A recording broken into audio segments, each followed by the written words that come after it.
जय गीता भागवत। तुम निरंतर दुख ही उठाते रहे। इन सब बातों को देखते हुए यह विश्वास कर लेना चाहिए कि जो होने वाला है उसे कोई टाल नहीं सकता। प्रत्येक प्राणी को अपने पिछले जन्म में संस्कारों के वशीभूत होकर दुख तथा सुख उठाना पड़ता है। परमेश्वर जो चाहते हैं वही होता है।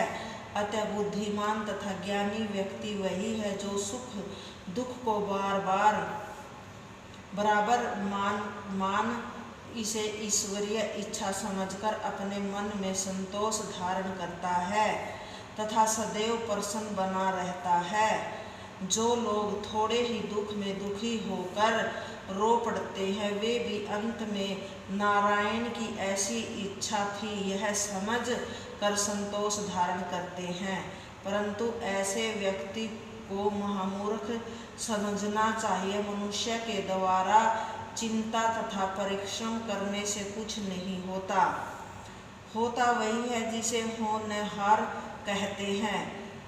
इन साक्षात भगवान श्री कृष्णचंद्र जी के जो अपना स्वरूप छिपाकर संसार में विविध प्रकार की लीलाएं करते रहते हैं, भेद को कोई नहीं जानता।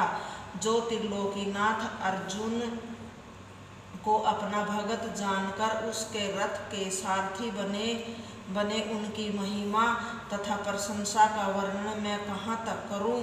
हे राजन, जो महापुरुष इन त्रिलोकीनाथ की इच्छा पर निर्भर रहकर अपना जीवन तप दया आदि शुभ कर्मों में व्यतीत करते हैं उनमें सर्वप्रथम भगवान शिव शंकर जी हैं जो कैलाश पर्वत पर निवास करते हैं तथा जिन्हें हरि भजन तथा तप को छोड़कर अन्य कोई लौकिक कार्य नहीं है। दूसरे श्री नारद मुनि हैं जो आठों पहर वीणा बजाते हरि गुणों का वर्णन करते हुए जहाँ चाहते हैं भ्रमण करते हैं।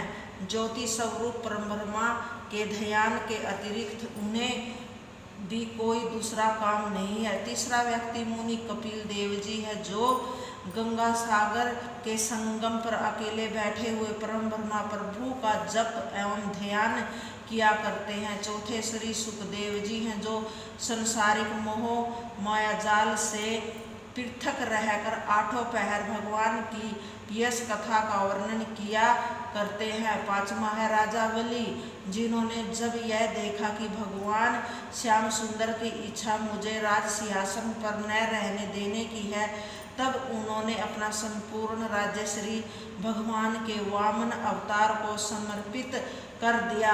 अतः हे युधिष्ठिर, तुम जो अपने मन में यह समझ रहे हो कि मैंने अपने भाइयों कुटुंबियों तथा ब्राह्मणों को मारा है, सो तुम्हें वास्तव में ऐसा नहीं समझना चाहिए। तुम हो कौन और तुमने किया भी क्या है। यह जो कुछ भी हुआ है वह सब श्री नारायण की इच्छा से ही हुआ है।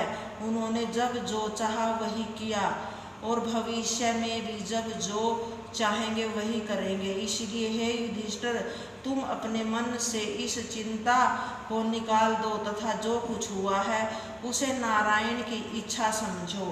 प्रजा का पालन करना तुम्हारा धर्म है। यदि तुम राज्य नहीं करोगे तो तुम्हें और भी अधिक पाप लगेगा। जय राधे दामोदर।